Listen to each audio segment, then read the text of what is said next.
Assalamualaikum warahmatullahi wabarakatuh. Nahmaduhu wa nusalli wa nusallim ala sayyidina Muhammad ibn Abdillah wa ala alihi wa sahbihi wa mawala amma ba'd. Menjelang harlah NU ke-95, saya ingin mencoba memaparkan tentang sikap NU di dalam melihat dan memandang ideologi transnasional, ancaman terhadap radikalisme dan fundamentalisme, dan tidak berbicara dalam konteks jumlah atau grafiknya. Saya ingin berbicara dalam konteks bagaimana di dalam melihat sebuah fenomena yang ada di Indonesia dalam kacamata Nahdlatul Ulama. Yang pertama, bahwa Nahdlatul Ulama menyadari, atau saya sebagai warga Nahdiyin yang kini diamanahkan di Dewan Ahli Ikatan Sarjana Nahdlatul Ulama wilayah Provinsi Gorontalo, bahwa ancaman radikalisme dan fundamentalisme itu bisa timbul dari agama apapun dan dari mana saja. Itu pertama. Yang kedua, bahwa karakteristik NU itu tidak menerima liberalisme sebagai aktivitas pergerakannya. Sebab ada ciri khas bahwa ancaman liberalisme itu bisa mengarah kepada menghalalkan segala cara untuk mendapatkan sebuah yang bersifat prestisius. Nah, yang ketiga, bahwa NU juga secara karakteristik tidak menginginkan orang di dalam beragama dan mengimplementasikan agamanya di sebuah negara dengan sikap yang keras atau yang dikenal dengan tasyadudi. Mengapa? Nahdlatul Ulama dan para pendirinya sadar bahwa bangsa Indonesia adalah bangsa yang telah memiliki jati diri bangsa, yaitu dengan disepakatinya Pancasila. Maka di dalam konteks menghadapi ragam ancaman, baik radikalisme, fundamentalisme, sekularisme, liberalisme, setidaknya NU memiliki ancaman yang besar. Setidaknya ada dua, dan mau tidak mau, NU dan warga Nahdiyin harus mempertegas kembali Pancasila sebagai ideologi nasional kita bersama. Di sisi lain, NU sebagai subkultur sejak awal telah mengawal dan tetap teguh dengan prinsip menegakkan jati diri bangsa itu. Islam sebagai sebuah agama, perspektif Nahdlatul Ulama adalah Islam Ahlus Sunnah wal Jamaah yang berkarakter Nusantara. Memang secara usia NU kini pada bulan Januari di akhir akan berusia 95 tahun, mendekati 1 abad. Secara kultur ia sudah sama tuanya dengan masuknya Islam di Nusantara ini. Oleh sebab itu, semangat keagamaan Nahdlatul Ulama adalah Islam yang diajarkan seperti para penyebar agama, para wali songo dan lain sebagainya.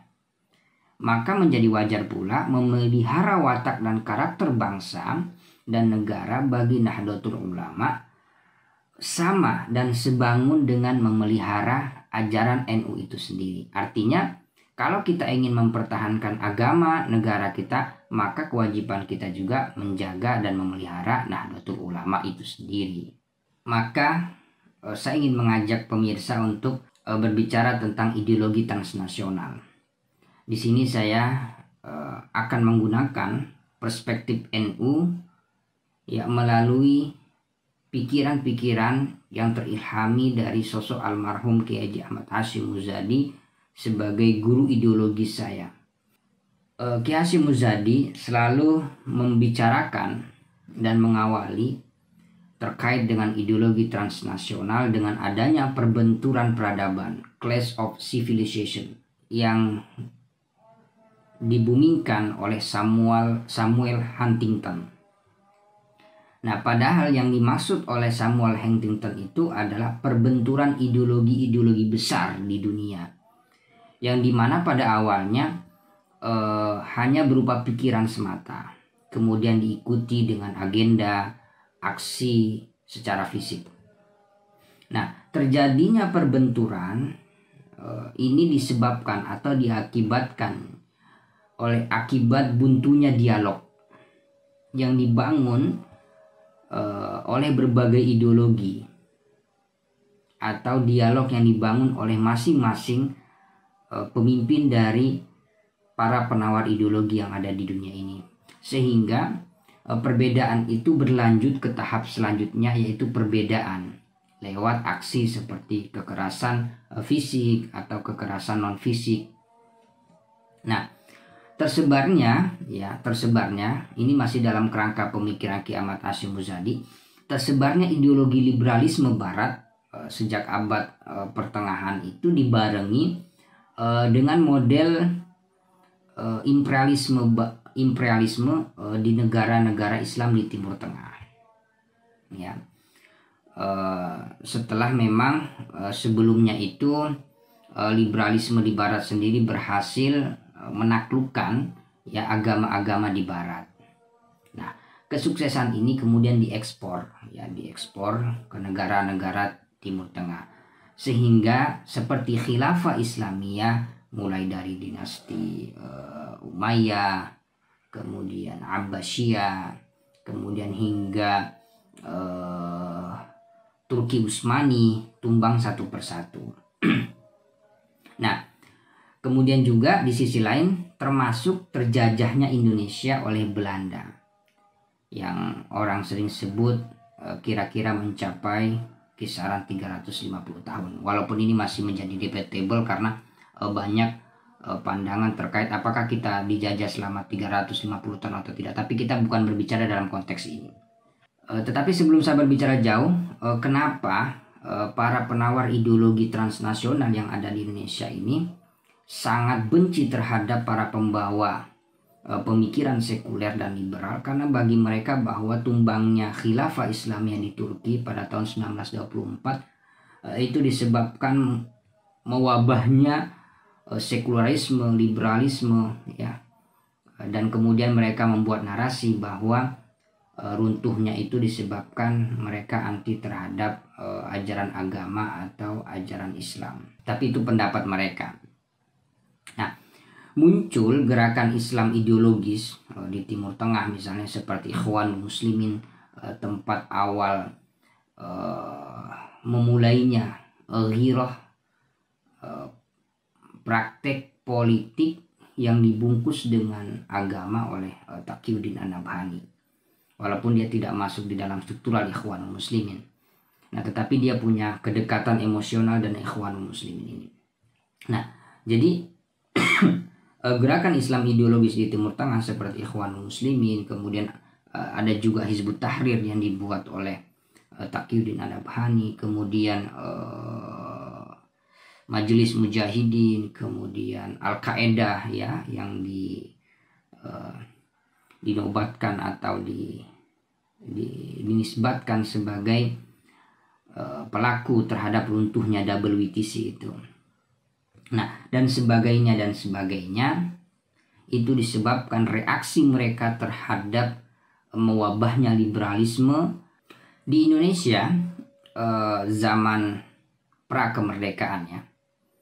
Itu ditandai, kalau kita baca buku-buku sejarah, itu ditandai dengan munculnya organisasi nasionalisme seperti Budi Utomo ya, kemudian kita baca juga ada nanti namanya Serikat Dagang Islam ya. Kemudian muncul juga Muhammadiyah, kemudian NU pada tahun 1926 ya, serta organisasi-organisasinya dalam rangka juga memperkuat nasionalisme kebangsaan untuk mengusir penjajah kala itu.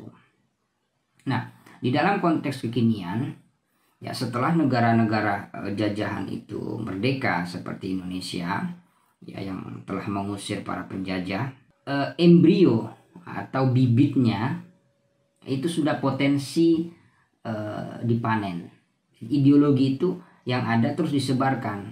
Kepentingan NU kepada Indonesia dan dunia adalah mengkampanyekan Islam yang rahmatan lil alamin. NU ingin menunjukkan kepada dunia bahwa Islam didudukkan pada porsinya yang pas, sebagai sebuah agama, bukan ideologi.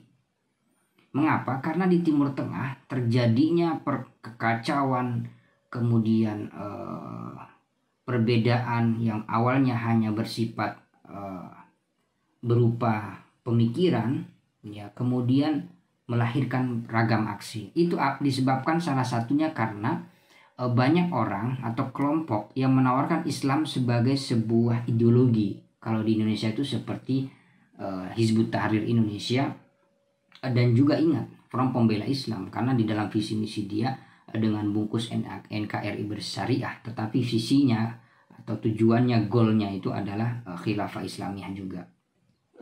Nah, di dalam mengkampanyekan ini, para pembawa ajaran yang diwakili oleh para nahdiyin dimanapun berada memiliki kewajiban juga, yaitu meneladani sikap yang dilakukan oleh para pendiri Nahdlatul Ulama seperti Hadratus Syekh Hasyim Asy'ari, kemudian Kiai Wahab Hasbullah, di mana mereka, para pendiri NU ini, bertindak sebagai seorang pengekspor ideologi, bukan pengimpor. Ya, inilah bedanya pendiri NU dengan pendiri HTI. Jadi tidak ada ketersambungan antara HTI dan NU, dan HTI itu bukan sempalan daripada NU, karena memang jauh jarak antara langit dan bumi secara pemikiran. Nah, maraknya ideologi transnasional pasca reformasi terus diantisipasi oleh seluruh jajaran NU. Dan ingat, di sini membutuhkan penguatan aswaja ala NU dan Indonesia.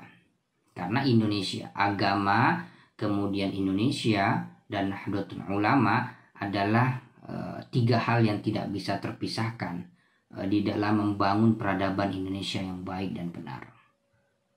Oleh sebab itu, PBNU sebagai sebuah jajaran struktural kerap menginstruksikan kepada seluruh jajarannya, baik secara lembaga, ya, kemudian lajnah, kemudian banom-banomnya lah dari pusat sampai daerah, untuk terus menyebarkan, mempertahankan dan memperkuat aswaja yang selama ini telah dijalankan dan dipraktekkan, sebab itu merupakan warisan penting di dalam beragama dan bernegara.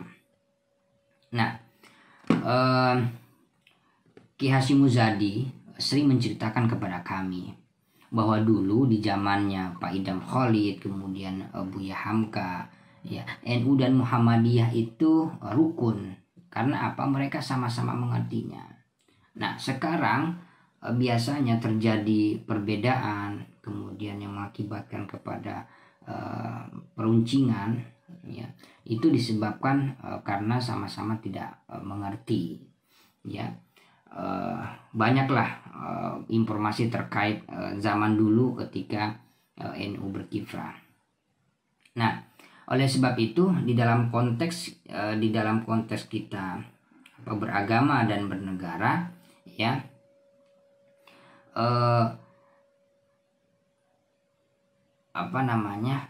penguatan Islam moderasi atau Islam wasatiyah, atau kalau Ki Hasyim Muzadi itu membumisasikan Islam rahmatan lil alamin, yang kemudian secara konsep terkorelasikan, tersambungkan dengan Islam wasati karena ayatnya. Tapi kalau Islam rahmatan lil alamin itu dia building in Al-Quran, wa ma arsalnaka illa rahmatan lil alamin. Kalau Islam wasatiyah itu dari kata wa kadzalika ja'alnakum ummatan wasata. Jadi dari kata wasata ini kemudian terformulasikan konsep Islam wasatiyah itu. Nah, jadi penguatan paham aswaja ala kekinian menjadi kewajiban daripada Nahdien dimanapun berada untuk terus memperkuat dan membentengi Indonesia dari paham ideologi transnasional yang ada. Upaya yang begitu masif yang harus dilakukan para warga Nahdien dimanapun berada, di jajaran apapun, di lembaga Banom atau lajna apapun, ya dari menjadi sebuah gerakan struktural dan kultural, harus dilaksanakan secara terpadu untuk melawan gerakan transnasional atau paham transnasional tersebut seperti yang saya ceritakan di atas. Misalnya dari PBNU, kemudian wilayah, cabang, ya, ranting, semuanya harus bergerak sistematis, harus terpadukan. Disinilah kewajiban daripada NU memiliki satu koneksi yang terpadu. Jadi seperti harus ada Islamic Centernya yang menginformasikan dan kemudian implementasikan di tatanan bawah.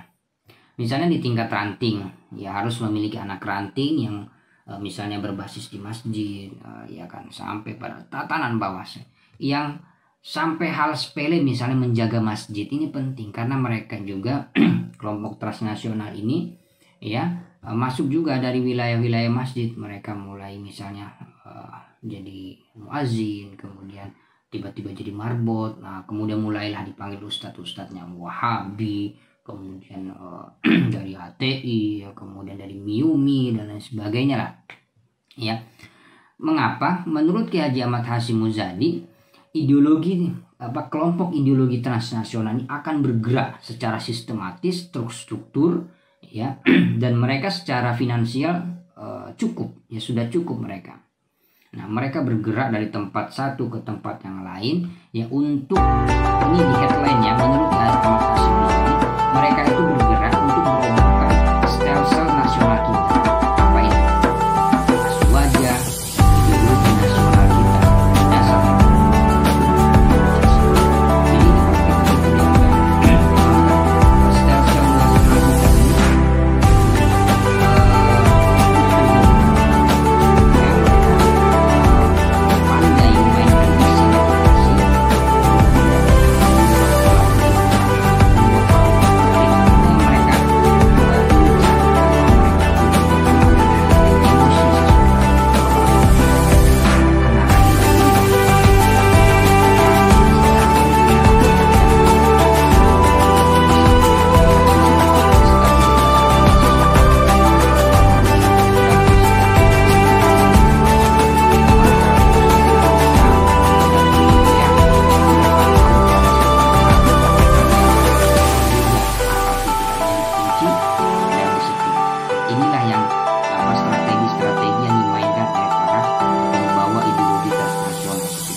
Islam dijadikan sebuah ideologi, maka pasti tidak akan itu yang terjadi di negara. Begitulah sepintas saya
ke-95 nanti. Jangan lupa kita bertawassul, kemudian berdoa kepada para pendiri Nahdlatul Ulama, orang-orang yang berjasa, dan para pengurus Nahdlatul Ulama. Kita berikan waktu khusus untuk mereka semua, agar yang kita dapatkan tidak saja sekedar ilmu, tetapi keberkahan daripada mereka semua. Karena tanpa keberkahan dari mereka semua, kita tidak akan menjadi apa-apa. Yang kita cari di Nahdlatul Ulama adalah keberkahan itu. Dari keberkahan akan melahirkan berbagai macam keberkatan-keberkatan lainnya. Kita tidak saja mencari keberkatan, tetapi kita yang utama mencari keberkatan. Semoga kita dianggap sebagai santri ya daripada Hadratus Syekh Hasyim Asy'ari dan para ulama-ulama lainnya.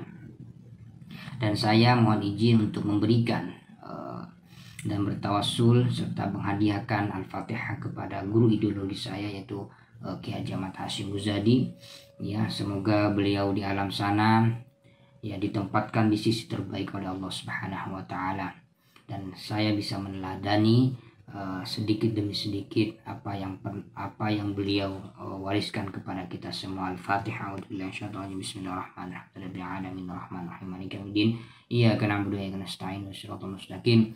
Shiratal ladzina an'amta 'alaihim ghairil maghdubi 'alaihim waladdallin. Amin. Demikian, terima kasih. Wallahu muwaffiq ila aqwamit thoriq. Wassalamualaikum warahmatullahi wabarakatuh.